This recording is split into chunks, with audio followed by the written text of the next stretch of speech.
Welcome to the post-game show. It's brought to you by Academy Sports and Outdoors. Sorry for being a little late there. We had some internet speed issues with our man Landon, but he's not able to make it, unfortunately. But do you know who I do got? I got Drew Kelson, real ball player. Look at that picture in the background. That's an interception versus USC in the national championship. Yes, it was. Because the Yes, ground cannot sir. cause a fumble. Yeah. And then we got Justin Wells, recruiting madman, road warrior. He's giving us the skinny on some recruits right before we went on camera. Really excited. Also gave you a good little injury report 15 minutes before kickoff. Yeah. Oh, don't just say he's not a one-trick pony, guys. He's got the team. Hey, Daddy has to dip into team every week. I don't even know how much I got to get into team. Yeah. That's what makes us so good, and that's why we always go to InsideTexas.com.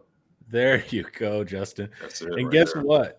You can join for only $1 for your first week, guys, and you can get a full year of access to The Athletic. All righty.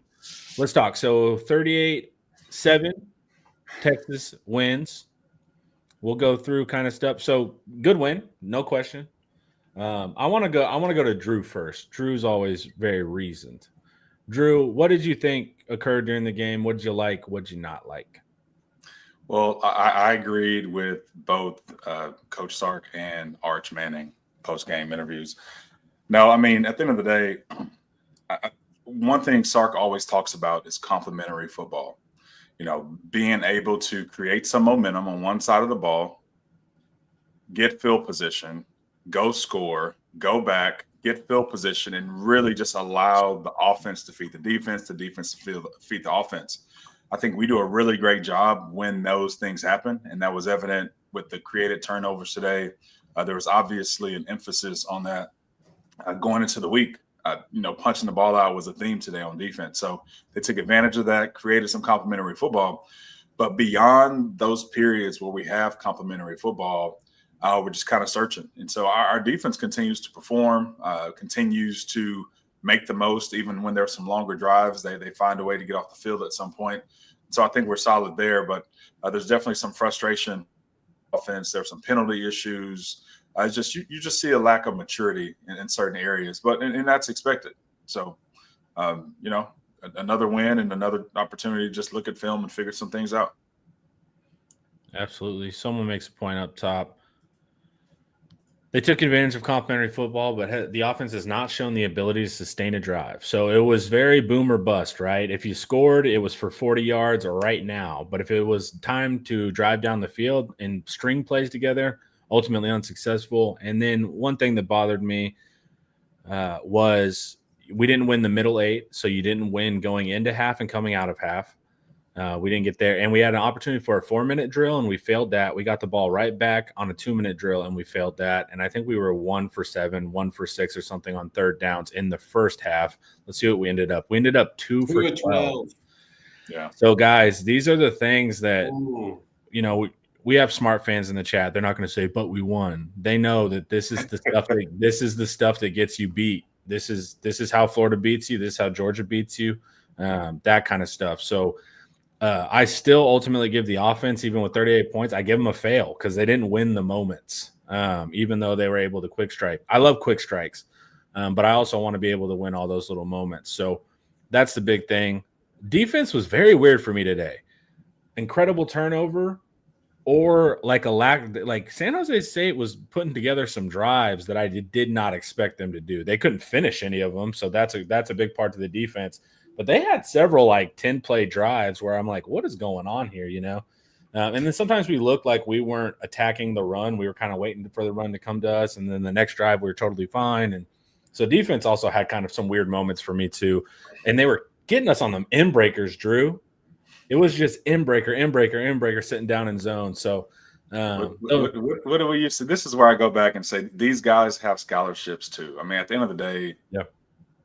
I mean, we held them to 7 points, and our guys had, if they feel about San Jose State the way we feel about San Jose State, maybe they are loafing on a play because they're just not paying attention or just don't have the intensity and urgency. So, I mean, at the same time, I mean, these teams are going to make plays. So I get it. I get the frustration. We want to see dominance. I just think we're projecting where we want the team to be versus accepting they actually are right now. So we got a lot of development going on. We got a lot of maturing to do. So, that's where we are. Yeah. Lando, what's up, man? You're on the air, dude. You're live with Inside Texas. What's up, man? We made it. Let me know if we're still having lagging internet issues, and I'll just drop down. Right, I don't want to disturb the show, but I think we should be good to go. Hopefully. Yeah, you want a microphone like Landon's. He sounds so good. There's like dulcet tones, but it also looks cool. Hey, you already know, Justin. I told you, man. I wouldn't be here if it wasn't for you. So, but also as far as all of this stuff, the technical nuances of production, Homer has a lot to do, a heavy hand in me today. So I'd definitely be looking up as opposed to down on that one. But we've got a 5-star producer, so I'm fired. I'm content. You're just 5-star J-Dub. You're good. That's it. That's all you need to be. But we retired the term generational. We're done with that. And multi-generational, are we clear on that too? Is that one also settled or? No more. Okay, no more. Unless you mention Jim Thorpe, Jesse Owens, or Jesus Christ himself, Randy Moss. We're not talking. We don't bring it up. Okay. What stood out to you? What I'm not sure what I missed or what you guys have already covered so far, but my comment there, that was me giving my 2 cents on the background discussion. I'm definitely not ignoring the red flags, especially when you parlay today with last week as far as 4th down situational things like that, right? But I'm also not discounting what we discussed in the pregame show. For those of you that were tuned in with us here, Sark's propensity to probably, still speculative, I'm not exactly sure, especially without a second and a third rewatch of this game, we'll know a little bit more as far as conceptually what they were doing. But don't put it past Sark to really try and emphasize the lowest hanging fruit, the things that they're not necessarily great at yet, or the biggest question marks leading into the season, or touching on what didn't go so well last week, right? Trying to refine those types of things that way in an attempt to sort of elevate the floor of the team. That's all I'm saying is just let's factor that into the equation too, as quickly as we are willing to be frustrated with what we aren't exactly confident about yet as fans. Yeah. Chat are focused on too many penalties. You are correct. What did we end up with? 12 penalties for 115 yards. So some tricky stuff on the offense. Disappointed in Campbell getting that hold. Was that the one where Livingston got down to the 1 or whatever hold there? That was no good. Simmons, I was wondering when him jumping that snap was going to catch up to him, because he was jumping. Yes. He's been jumping the snap for a year now, and so he got caught twice there, and then an unnecessary roughing. Here's what I think: Colin Simmons has a lot of pressure to be a baller. I think he's so eager to avoid a sophomore slump, he's hurting himself. Just chill, man. There's a lot of pressing right now. It's a competitive. And it's not just on the football field; it's in the coaching booth too. Yeah, that's right, J-Dub. That's right. Yeah, and so that was an interesting thing. So look, we said it: 3rd downs 2 for 12, not going to cut it. I mean, that's 3 or 4 losses if you keep doing that. And then penalties at moments. Tricky, man. This is one of those games where you're going to see what you want to see, but the red flags are there. I need to watch like a gentleman with Drew. I'll need to watch all 22. We'll really get you guys what we thought there, but I don't want to jump to too many harsh statements. But it's not harsh though, Homer. We just got to accept this is where we are. Yeah. It's harsh relative to being the number 1 team or the greatest team ever. That's not where we are. Yes. We still have young players who are figuring this out, starting for the first time, gelling together. They're all running through this at the same time. I'm not saying it's an excuse. I'm just saying it's the reality of it. Yeah. So it's so evident. It's so evident. It's even hard for me to be pissed off when I'm watching, because I'm just like, yep. It is what it is. Growing pains, right? Yeah. Without Kirk Cameron. Yes. I used to love that show. Pretty. But okay. Yeah, I'm down with that.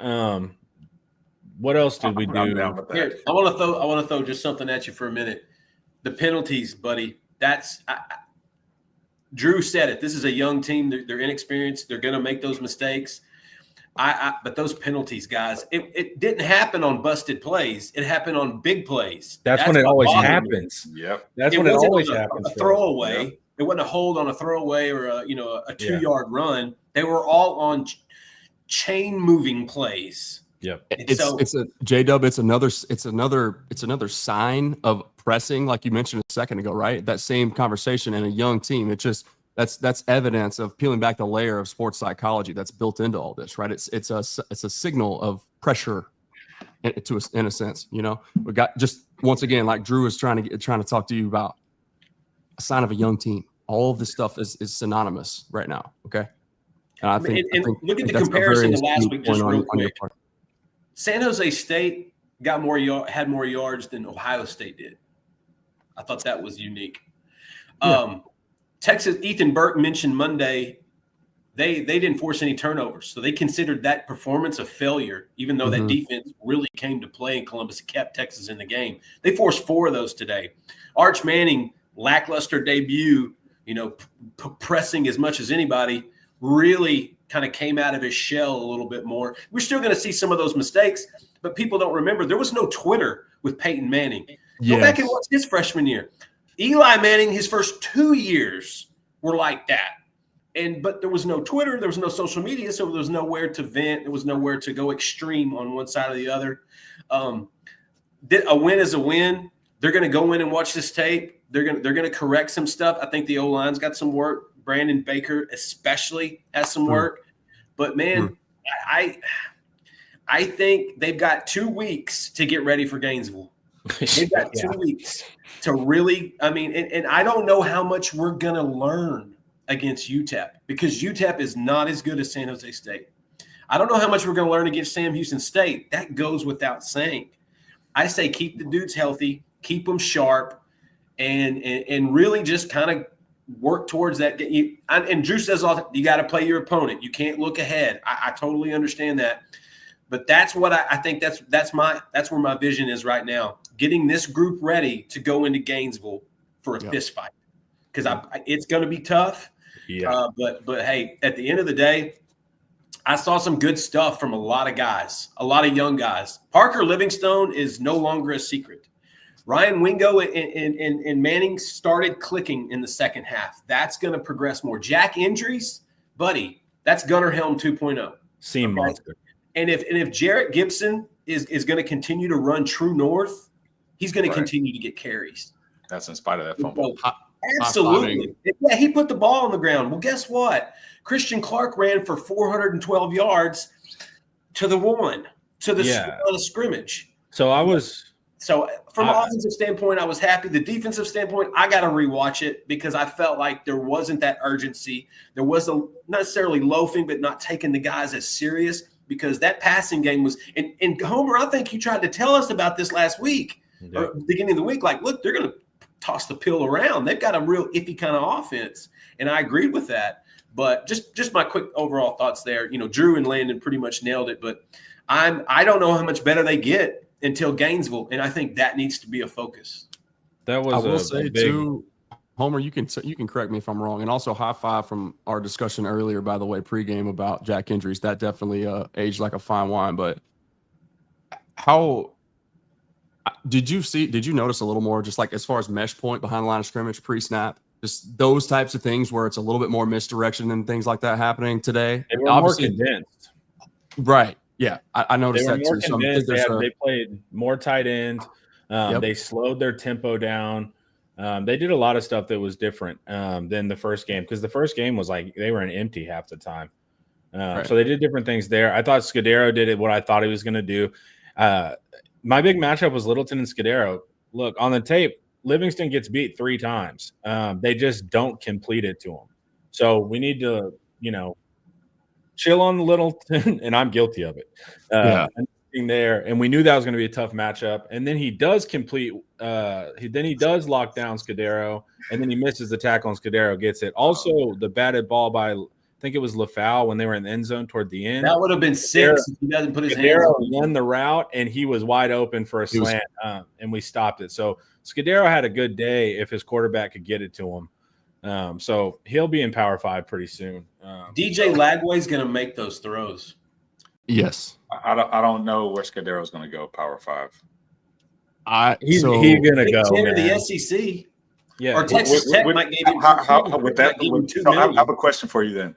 Would it be an indictment on the University of Texas if Scudero came to Texas and started at Texas? Absolutely. Oh, whoa. Hey, I said Power 5. I didn't say so that's what I'm saying. Where?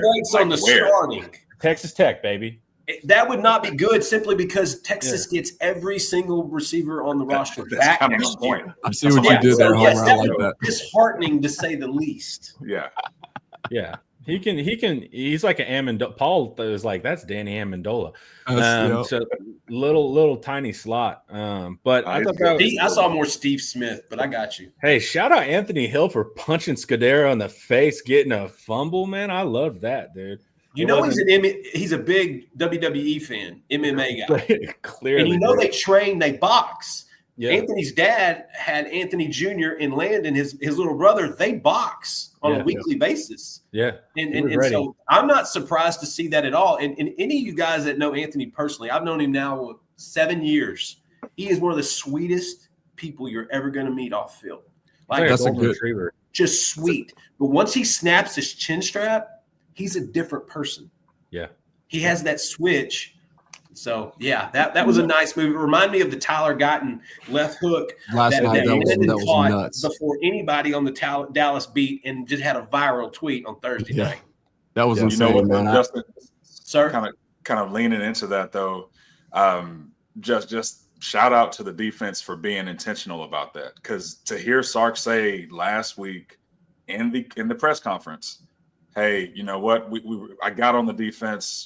We need to get more balls out. The fact that we didn't get any balls out, I don't care if you're just trying to secure the run and they have big backs. We still want to always have a mindset of getting the ball out. Yeah. He said those words, and then today, I see Ty Anthony Smith missing a tackle because he was too busy trying to punch the ball out. Yeah. And that strip. He's not going to miss many tackles, so I'm okay with that. But I appreciate the emphasis on it and to just see. You know what they worked on all week long. That's called buy-in, Drew. Yeah. That's cool, man. Like that is really cool. So that's a behind the scenes analytical eye about coaching, right? But most people probably missed it a minute ago. I saw Justin's. His scout's eye, he just snuck a little nugget in there for us about Scudero being more Steve Smith than Amendola, and I agree. That's what I was trying to explain or ask Homer pregame. Just the one sample that I saw of him last Friday night before Texas and Ohio State when they played ECU. I was watching that, and I noticed that too. He's a smaller body, yes, but he wants to win vertically.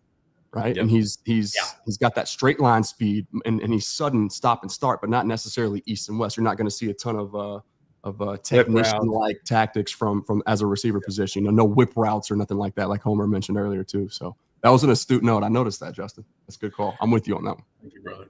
All right, guys. Before we keep going, guess what? Pay the bills. Sure, pay the bills. Academy. Some things just go better together. Burgers and fries, Friday nights in Texas football, and now Academy Sports and Outdoors and Whataburger. Your favorite new tailgate combos coming in hot. At Academy Sports and Outdoors is teaming up with Whataburger to fuel your pre- and post-game traditions. It's a match made in Texas. Score your limited edition gear at Academy. Get everything you need to host your own Friday night tailgate. Canopies, cornhole boards, jerseys, stadium seats, and more. Shop exclusive Academy and Whataburger gear while it lasts. Dig in now. Once again, I know when this deal ends, you should do it very quickly. You should take very quick approach to getting your Whataburger stuff. Okay, so Ty Anthony Smith, really good strip fumble and able to get that. I like that. Anthony Hill makes a play. Trey Moore picking up and running with the fumble was solid. Couple picks that we could have had. The first one was McDonald hit him straight in the chest, and we still got him bounce off his helmet. Yeah, and so we still got an interception on that one. Hit him in the chest, then it hit him in the helmet. Then we had one with Gilbo where the receiver knocked it out of his hands, and then Phillips almost had him one at the very end too, going up. That's a good-looking athlete, by the way. And then he didn't end up securing it, but so he's the definition of twitch. Yeah. The defense, I thought, made plays. There were just a couple drives where I was like, it just felt a little off, like they weren't ready to play, stuff like that. We're not used to seeing this team giving up chunk yards on the run. Yeah. This D-line, that's what we've talked about all offseason. That's what we talked about all fall camp, how bad the offense was having a hard time in practice because the D-line would go 2 lines, 3 lines deep, and you couldn't run on them. Ohio State couldn't run on them. That was a little unnerving. Justin, that's my number one concern right now. More so than, and I don't know that I should be. Alex January was sorely missed. Yes, but I don't know that I should be. I've just been hyper fixated as a result of other things in my life about that specific position, and I know how much of a game changing one it can be, especially if you can consistently defend the run with a light box. Right. So your Cowboys concerns are leaking into the Longhorn defense. Yes. Okay. Gotcha. Drew, it seems like you're just saying, look, we came out flat. We're going to be fine. Is that how you feel? Yeah, man. Like there's certain things I saw last week who we are when we're up, like when we're dialed in. And then I saw certain individuals who show up for that moments and those moments and certain of those who didn't. This week does not concern me, not from a defensive perspective at all. Like I'm not concerned about the defense at all. Okay. Well, the flip side is you sound a little concerned about the offense, but that's yeah. I needed that, by the way. I appreciate you leveling me out, Drew. Thank you. Yeah. Jesus saves $2. Boomer Sooner. Everybody be honest. O-line grade C+. Yeah. I need to watch all 22. That's where you really figure out who screwed up what. It's really just a couple penalties. Timely bad penalties, and then Brandon Baker he's got to keep. He just has to. I thought Arch had awesome pocket presence, though. I thought his ability naturally always has, man. Yeah, but like feeling the rush and stepping up, that was a hell of a scramble. I thought Arch looked great. And this is not a dig at anything. We appreciate that. Like he helps his offensive line out. Yeah, he steps really up in the his right offensive spots. line out. But Coach Kyle Flood is going to earn his check this year. Amen. He's going to earn it, and these guys are going to do it. Like these guys, it's going to take a year, man. Like for them to really make this something. It just will. They got to see more ball together. They got to they're just figuring it out. So, and we'll be fine. We have a strong defense. They're just figuring it out. But the offensive line is where, if you're looking at development, this receiver you can say too. That's a whole other thing. But offensive line is where I'm excited to see how we develop. An explosive back would make up, I think, for some of the short change a lot. Line. And now that you don't have that either, I think combines for the problem. Yeah, I was going to say, I think it's kind of evident right now to me. Like you can see. I think Jarrett Gibson is a better ball carrier, and Christian Clark's recent return from a devastating injury to the running back position it's a noteworthy consideration. But I think at this stage of like right now, Jarrett Gibson is a better ball carrier, but he's behind Christian Clark because he keeps putting the ball on the turf. So, well, Clark, I was super excited to hear Clark. That was one of my keys to the game. Our C Clark. I wanted to add some more explosiveness, but he was doing way too much in the backfield. I have to go see if there was just nothing there for him. You can only see it in all 22, but he was bouncing out and doing, a ton of stuff. I was like, dude, get downhill. And I put on Twitter, I was in the middle of a tweet about to shout out Gibson and he fumbled, so it's like, I thought he was the most north-south runner. I thought Baxter had some good plays, but almost all of those were just blocking. There was one where he had a touchdown and one safety to beat, and the safety gets him. And this is just like a theme that I've been harping on too much. But we're not beating guys one-on-one in that second, third level range. We're kind of getting what's blocked for, and that's pretty frustrating. Even when you think about it, like our best backs have been guys who are doing that. Bijan, when you go look back, it's like, okay, these are guys who can make people miss. We don't have it. Like that is what separates you. Even when our offensive line wasn't great, even when things weren't blocked great, they could make plays out of nothing. Yep. So, you need your offensive line to block things and be great, but you also need your backs to compensate for when they're not dialed in or things aren't great. So, it was kind of a bit of deja vu with Jarek Gibson, because every time we've seen him get into a game, it feels everyone gets excited and then the ball touches the turf. It's happened. It's happened way too many times. And it would have been nice for him to close out this one without closing it out that way. Just if you still don't know what Drew is saying, ask Saquon Barkley how important the front five is. Just ask him. I can't. I barely even know him. 2,000 yards this past season. Prior to that, a forgotten and was a declared well past his prime product. So I think the proof is in the pudding. We just got to make guys miss, man. Like, because right now Baxter's big for no reason. Like, truck somebody. You're one-on-one if you can't make them miss, but a big back that doesn't truck people is just a slow running back. He has good footwork, though. I saw him make a look big back moves. It's like, okay, that's not what we're. But man, we can't be one-on-one with safeties and letting them tackle us. I mean, last week the excuse was, well, it's Caleb Downs. Well, Caleb Downs didn't play today, and we had the same thing happen. So that's what I'm getting a little annoyed with the backs. As far as offensive line, I have to see it in all 22.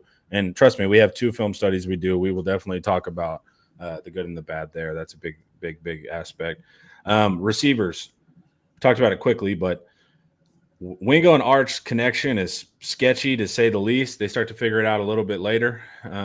But Livingston, he definitely has that connection there, man. He looks for him when it matters. When he's scrambling, he runs to his side. Like, it is the field technically, so but Parker runs near also him. touches the ball technically beautiful. Yeah. Right. You saw that. He doesn't touch his body with that pigskin. Yeah. So I think that him and injuries are going to have to be your go-to. Injuries was a monster in the seam. That's going to be a big factor. DeAndre Moore, once again, not able to get going. Do we know anything about DeAndre? Is he all right?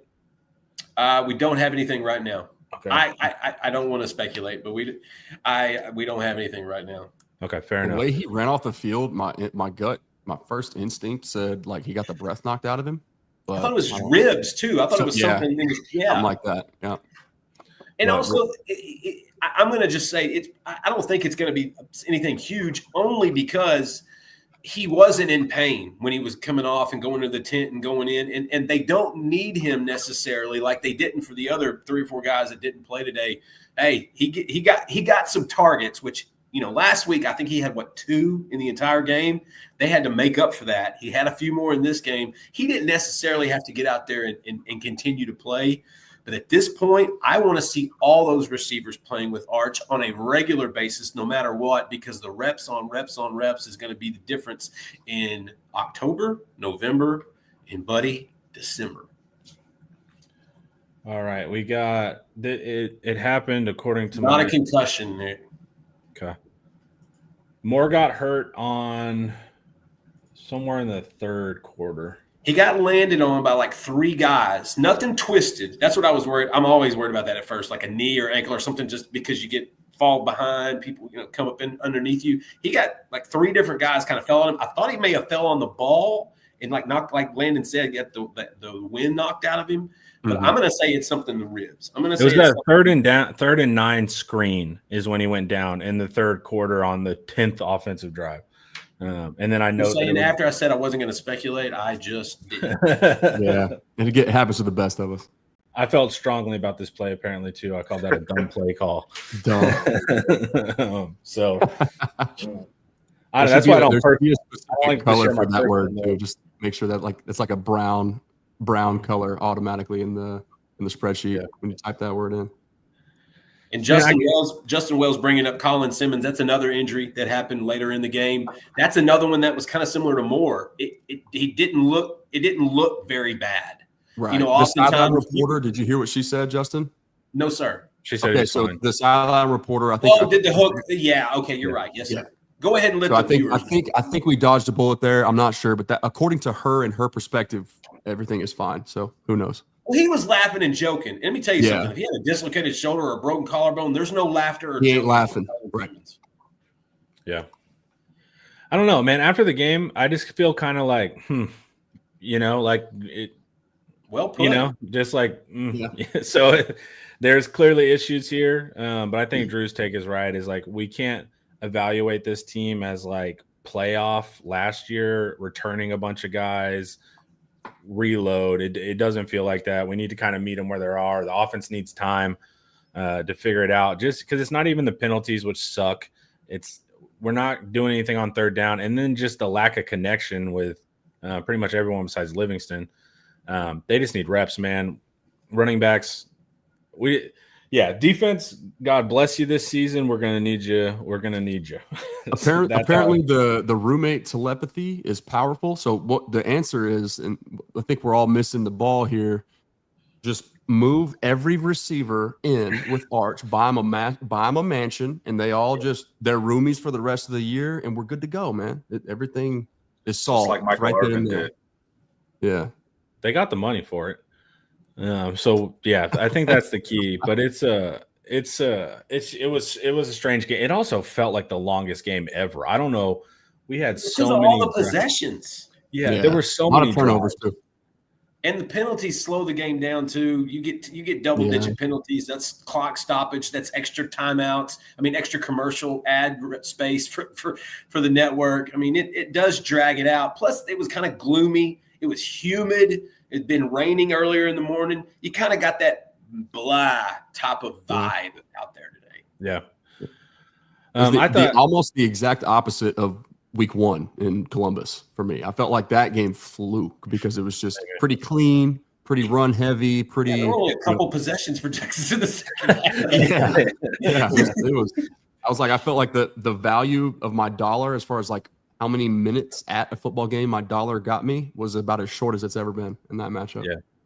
Yeah, it was. I wanted to give some credit to San Jose State though. I thought they had a good game plan. The ability to string together drives, they were pretty good, man. Like they were good at getting you to 2nd and 5 and then quick slant, like hit the end breaker. They were doing some combination punches that I thought was. I mean, you're up against a big task there, so shout out to them. Good call. And I thought they changed some things up. Like I said, they were more condensed. I saw more of the tight end on the field. I thought they did some things different than they did versus Central Michigan. I think Squidera is a real player. And I thought Leland Smith, I told you guys he's a jump ball guy. You could see it Texas high school football. I didn't even know that until the announcer said it. He's a Houston kid. Yeah, I didn't know. The announcer said that, and I was like, oh, cool. Because, I mean, that catch he almost made on Kobe Black's helmet was about to be everywhere. So I would have swore on a stack of Bibles that was either going to be a catch or an interception. Exactly, because the ball didn't touch, and both of them were inbounds once it was sort of possessed. Yeah, I get right. The referee got the easy way. Hey, just call it incomplete. Yes. But I would have no way to officiate that. I just felt like it's going to be one or the other. And I think the tie goes to the receiver a lot of times in that sort of play, but not when the ball's behind the damn DB's helmet. Yeah.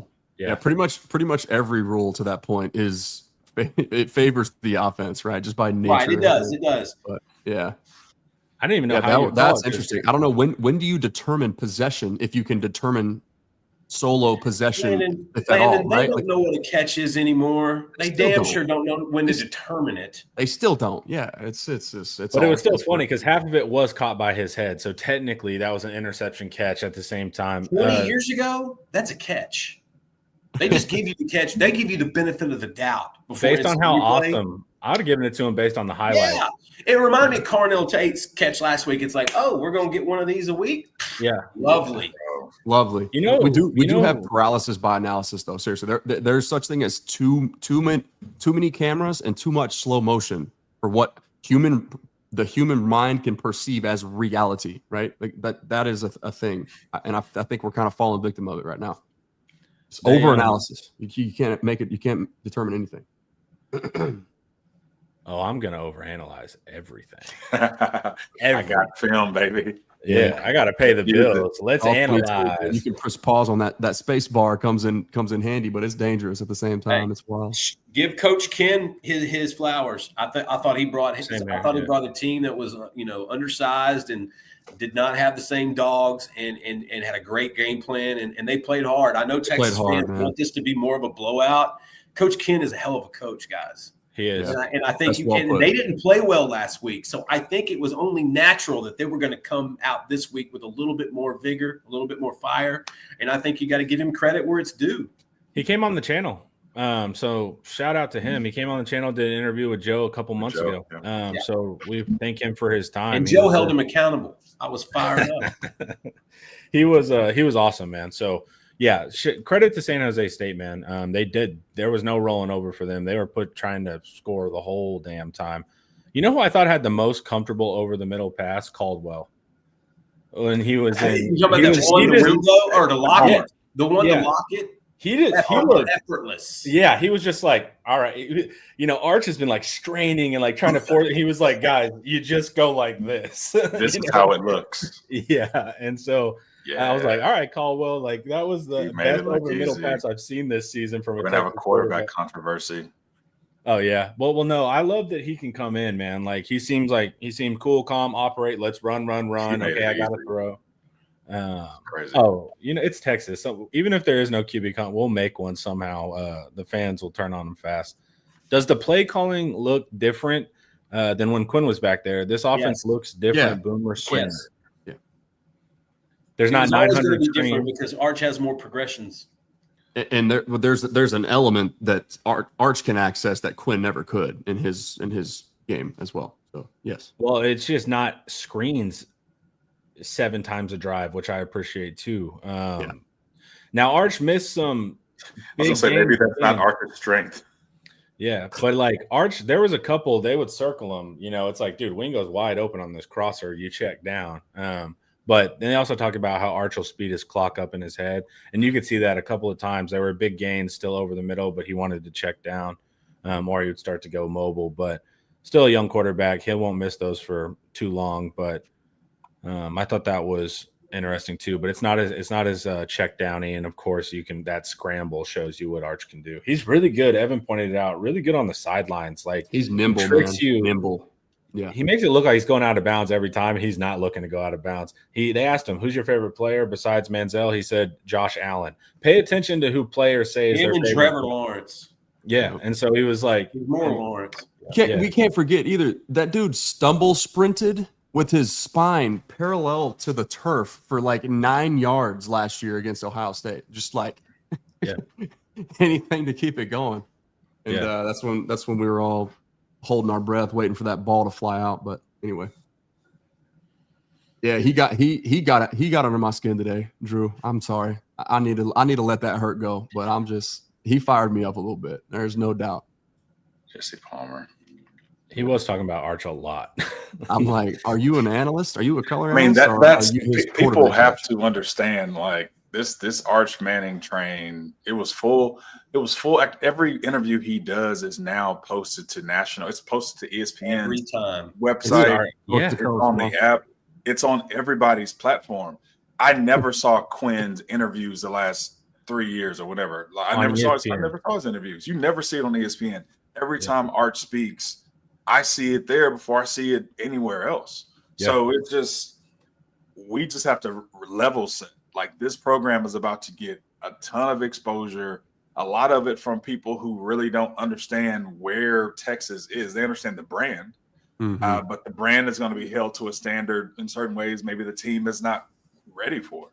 You know, Sark's got to coach his tail off. I mean, Sark, one thing people don't realize right now, everyone's talking about Sark as an OC. It's like right now, Sark is a better head coach, team builder than he is an offensive coordinator. And isn't that what we want? Like we want a coach who builds a team that can play complementary football, build a defense, and continue to develop players. And right now we're really further in development mode, I think, on offense than we expect to be. And there's going to be a lot of exposure, ignorant exposure in certain ways that we just got to get our mind right for. Drew, do you know who you just described? What's that? Mac Brown. Drew knows him pretty well. Yeah, that's what Mac did. He was a builder. He was a builder, and he let Greg Davis, the greatest OC of our lifetimes, he let him have it. Arch would kill Greg Davis's offense.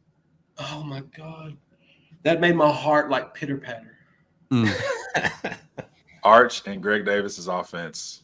Wait, do you mind elaborating on that just a little bit for us younger fans? Arch, first of all, his skill set. Think VY, think Colt McCoy. Like, just think about everyone who played under Greg Davis. And even, everyone had different skill sets. But Greg was going to use what you had. Yep. And he wasn't going to,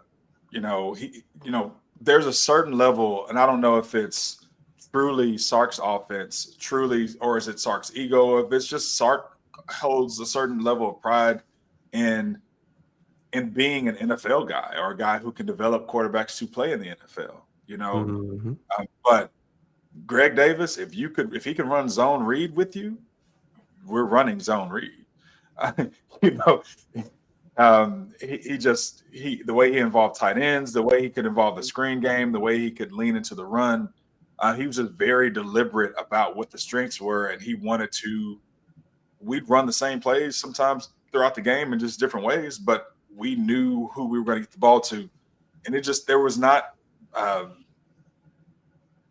just very deliberate. You kind of knew what the strengths were. You knew who was going to shine each game, and as long as those guys came to play and shine, we shined, and they were usually ballers. So true. And don't forget, Greg was really good at another factor. Again, we didn't have Twitter in the Vince Young era. I can't imagine what that would have been like. But when Vince had some pretty bad stinkers the first year or two, and Greg was so good at bringing him back, getting him back involved, putting the clips together where, okay, this is what we do well. This is what you do well. Let's emphasize this. Tell me, out of these 10 plays, which are the 3 or 4 that you feel best about? The fact that because in the Twitterverse, Vince Young would have been considered a bust after the first year. And that's ridiculous because everybody's, quick with the opinions. It's all of one thing or all of another. Greg was so good at bringing Vince back in. That first year and a half, Vince was guaranteed to throw a pick, potentially a pick 6 in every week. And he was guaranteed to make 3 or 4 plays that just made you go, wow. And Greg was so good. I'll never forget the Missouri home game. I want to say it was 2004. And Vince was awful. Awful. The best part Vince Young did in that game was catch a pass from Ramont Taylor that was incredibly underthrown. The only reason Texas pulled that win out is because Chance Mock came in the second half, solidified the offense. They went back to Cedric Benson. They kind of leaned on him, and they pulled out not an easy win, but a solid win. And at that point, you were thinking with Vince, like, what the heck is going on? Next week, what does Greg Davis do? You know what we do really well, Vince? You running the ball. I want to say Vince went for 200-plus yards in Lubbock that next week. They didn't lose a game after that, if I remember correctly, too. Nope. Are we too systematized? Is it too adapt player to system versus system adapt to player? Homer. So because a lot of the passing concepts to me are absolutely beautiful. If everyone nails it, it's this is genius. But people don't nail it all the time. And so it's to me, I'll watch anybody. It seems like anytime I watch college football, it's just a little quick route, and there's no switch release. There's no motion that had to occur. And the guy will be standing right behind. The quarterback's screw it. This is college football, hits them in the chest and they get it. It feels like us. It's like a play. All of these things need to occur. And when it works, it looks brilliant, but it's also just a lot of stuff that has to happen for these plays to go right. Too much. It sounds like an offense in basketball. There needs to be a rhythm and a flow. Yep. Yeah. So you guys, first of all, I just want to say how much I appreciate this conversation. This is why you come to Inside Texas, by the way, for these types of conversations right here. I'm such a nerd for this level of just digging right beneath the surface. But I think Drew started by saying something incredibly profound. And then Justin said it in his own J-Dub way. And then Homer brought the point about, are we too systematized? That's exactly what I was going to say. And I think that those 3 all must not be overlooked in this situation here with Arch and with Sark. There is a level of Sark that is struggling to adapt to the modern era of football, which is now featuring much more highly skilled and highly developed hybridized defensive back, linebacker, and edge play. And with that comes you must thereby adapt to or away from what used to succeed against the old school way, right? So it's this constant evolution and this constant chess match that these three gentlemen right here above me all reference and mention. But I want to make sure it's not lost on the discussion. We're over here having a sidebar discussion in the chat about neuroscience. This is another one of those instances, but these are the things that matter with, and it's the internal struggle of Steve Sarkisian that he is showing us he is struggling with, because recent history, what did he always say? No, my quarterback doesn't run, right? But now his quarterback does run a little bit, and the quarterbacks that he's recruiting after the quarterback that he currently has, those guys all run a little bit. So that is another suggestion to the evolution, right? The modern quarterback must be able to have a level of out athlete when every single position, with the exception of inside linebacker or D-line, interior D-line, is hybridized. Guys that can be interchangeable and play multiple positions. Your quarterback must also be able to add a level of improvisation too. And Sark is trying to figure that out right now in real time behind the scenes. I guarantee you. We'll San Jose State, like, we don't have a lot of, like, San Jose State. They're like, okay, you guys are going to play man and back off, or okay, you guys are in cover 3, fine. Quick in breaker. Like, we don't do that. We don't take what they're giving us. I know. It's like there's always some big overarching, all right, switch release to here, and then you'll know if the safety takes this crosser, then you're going, and it's just like, dude, you can, right there, I see it, the seams, they're open right now. And so it's like, and you see it across college football, but that's my big thing is like, dude, and I think Sark, like, it feels like there's a level of disdain for like college level concepts. It does seem like NFL is kind of the metric. But it's like, dude, there's a ton of easy stuff we can do that aren't screens. They can get the ball down the field just with the slot receiver winning right now. And you see teams do it all the time. We just don't take those for whatever reason. And it's something I've been noticing, I think, for the past year and some change on, like, this seems like it's too much going on sometimes. Now, if you have Mac Jones, who is known as cerebral and older, I'm sure it's great. Take ownership of it. Devontae Smith doesn't hurt. Najee Harris sure doesn't hurt. But when you have a younger team, man, it's like, I think there's a little bit too much structure occurring here. Just like, get Wingo the ball. Yeah, I do think that's one thing that Arch is having to face right now too, right? It's not just that he is seeing defenses and he is seeing all these moving parts each week and being attacked in different ways. He's also having to probably lead the offensive line and probably have extra meetings with the offensive line to make sure they're aligned on protections and can see things in film. And like, he's having to take ownership of other rooms and make sure all the parts around him are developing appropriately. And that goes down to wide receiver. You know, like, it's going to take a lot out of him. And really, this is what being a leader. I mean, you think about Peyton Manning, you think about guys who are actually great. Not guys who are projected to be great or have generational talent, but guys who are actually great at what they do.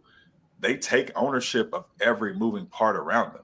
Now, some control every part around them, but honestly, they take ownership of it. So if your offensive line is not right, you're coaching them when you're in the game.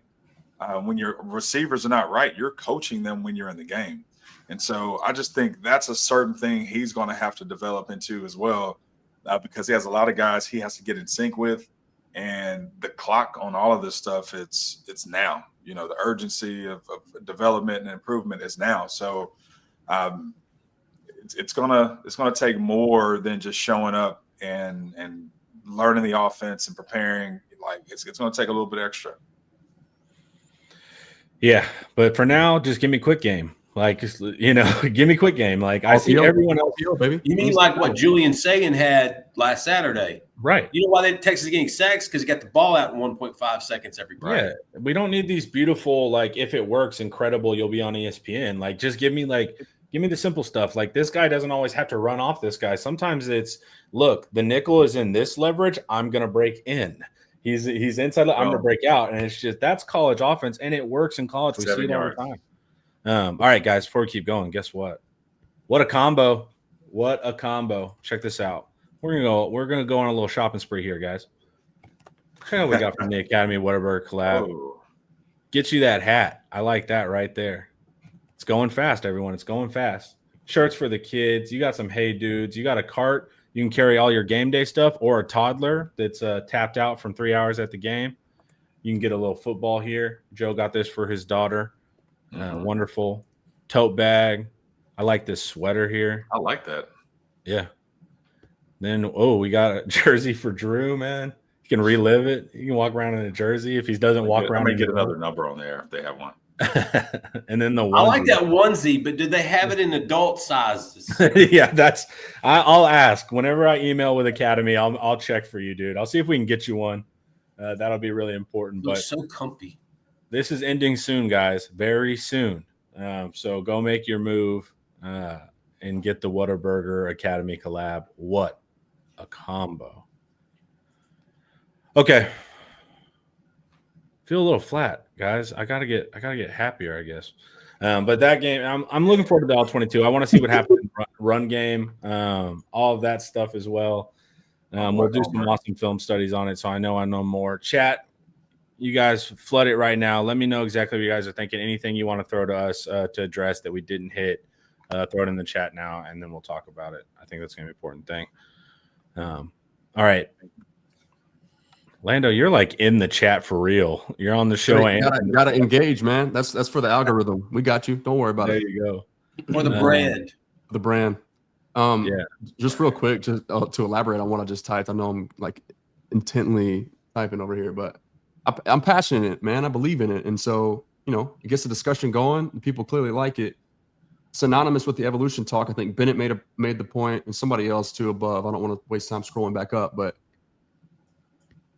if hybridized defenses are confusing the crap out of quarterbacks to a point to where we're seeing much less efficient quarterback play because the post-snap disguise is so different, and the post-snap, or the way that they disguise their blitzes and their pressures is so significant and impactful, then don't ask your quarterback to stand in the pocket as a pure progression passer and get confused. Simplify the read, RPO. If that's what it takes to get Arch comfortable, do it that way. I'm not saying that is the case here, but just to get you to think about on a granular level, that's what is in play on multiple levels here. Sark and Arch are figuring things out in real time. So part of the growing pains. Justin Wells wants to talk about 2 for 12 on third down. We can talk about it. It's bad. Yeah, let's do it. It's bad. And what's the rule? What's something I always complain about? If you're bad on third downs, you're bad on what down? First down. It's a compounding issue. Teams that are bad on third. How many of those penalties were conversions on third down were taken away? Yeah. Right. Yeah. Because there were at least 3 or 4. Yeah. And that's the thing too, man. We have a penchant for penalties at the worst possible time. We're just not a good third down team, which is upsetting because that means you're not a good team at executing. And we've seen that a lot. It was a problem last year too. And it gets you beat. If you play anyone that's having a good day or they're good, it'll get you beat. So this is worrying because it means you're bad on all downs, essentially, first, second, and third. Our scores came from quick strikes. It's great to have that. You want that ceiling of your offense, but your floor has to be – you play a good secondary, you're not getting those quick strikes. So if you can't execute, now you're just getting nothing. It's a major problem. And when you play in non-con, your weaknesses are what you should learn from. Your strengths don't mean much. Your strengths don't generally scale later in the season. Your weaknesses do scale. And so we have to figure this out. Like UTEP and Sam Houston State, it has to be better than this.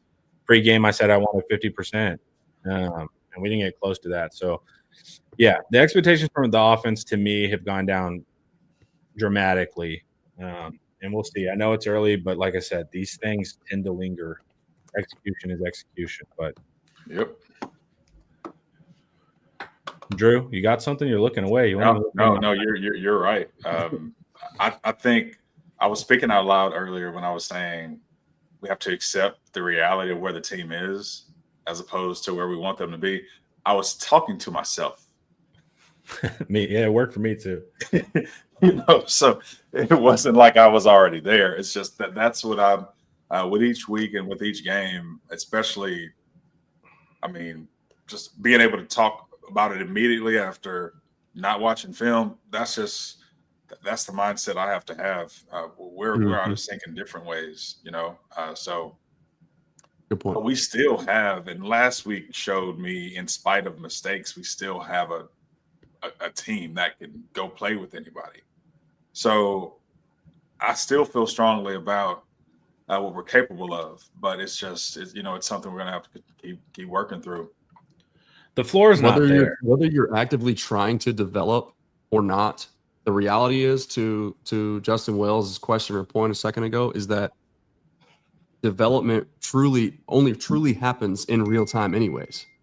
So the fact that it is only games. Yeah. So it's happening in passing, even if it's not intentional, always. So time. Yeah. But that's what's fun about a season like this, because we're going to keep seeing mistakes from different positions. Yes. But the result or how it looks is going to feel crazy. But I want to look up one day, maybe in the Florida game, and be like, man, Brandon Baker has come a long way since Ohio State.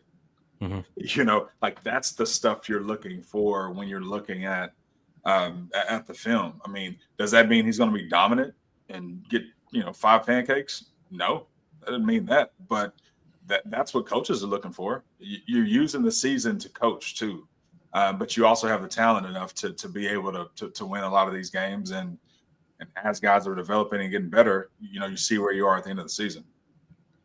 So Justin Wells does ask, is it realistic if this team is able to develop these skills during the season? Or are we just going to be bad at it this year? So that's what I was addressing a second ago. Yeah. So truthfully, like historically, these stats are pretty sticky. Like the offense is going to have execution problems. You don't really go from 2 for 12 at San Jose State to completing 50% versus in the playoffs. That's just generally not how it works. So can't give you a super bright side there. The ceiling is high. Like the athletes are there. We make the big plays. The problem is we don't have a floor. So you could have an awful game where you score 7, and you could have one where you upset somebody you shouldn't by scoring 40, but you just don't know what you're going to get with a team why we like execution, because it's predictable, and a team that executes generally always executes. And a team that doesn't, you don't know what you're going to get on Saturday. So that's why it's scary, because you can't project teams like this. It's going to be up and down. And also they can lose to games that they're not supposed to lose too, win ones they're not supposed to win. So no, like I've talked about it, the time vacuum of football. Like if I was bad at tennis today, will I be good at tennis in 3 months? No. But football lives in this weird world where we're like, oh, they've got 2 weeks to solve the off. It's just like, guys, you might go from a bad executing team to a decent one. You don't generally go from bad execution to let's win, let's go on a playoff run. So not great news, but that I'm just giving you what I've seen historically there. They'll get better, but how much does better mean, I guess, is kind of my point. But let's end on a really positive note, guys. Let's do it. I'm trying to find something positive. Well, I'll tell you something positive right now. I've got a positive note. Our viewers are phenomenal. And I've said this before because I think you and I, Connor, did a show maybe later last week, if I remember correctly, where there was a couple trolls that would come in and just start trying to, stir up stuff. And our viewers ignored them like nobody's business.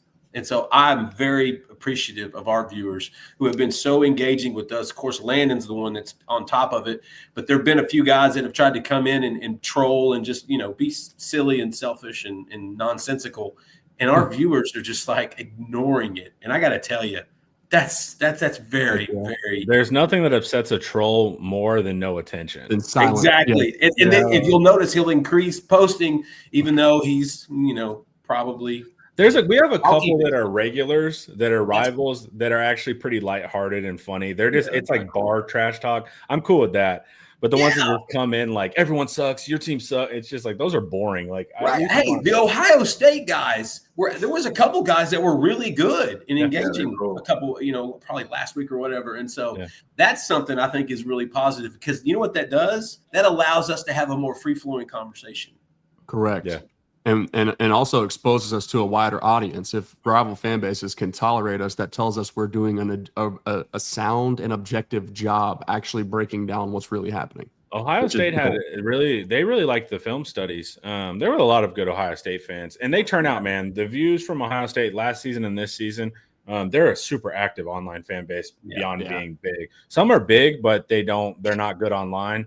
And then some fan bases are little and they're a little rabid online. But that's Tech to me. Tennessee. Tech is small but vicious online, yeah, for sure. Yeah. And then Georgia, small but vicious. I like that. Georgia's fan base is also incredibly active too. That's one of those that's a massive fan base, but also hyperactive online. I just noticed that the Eagles fan base. I post a preview of a game.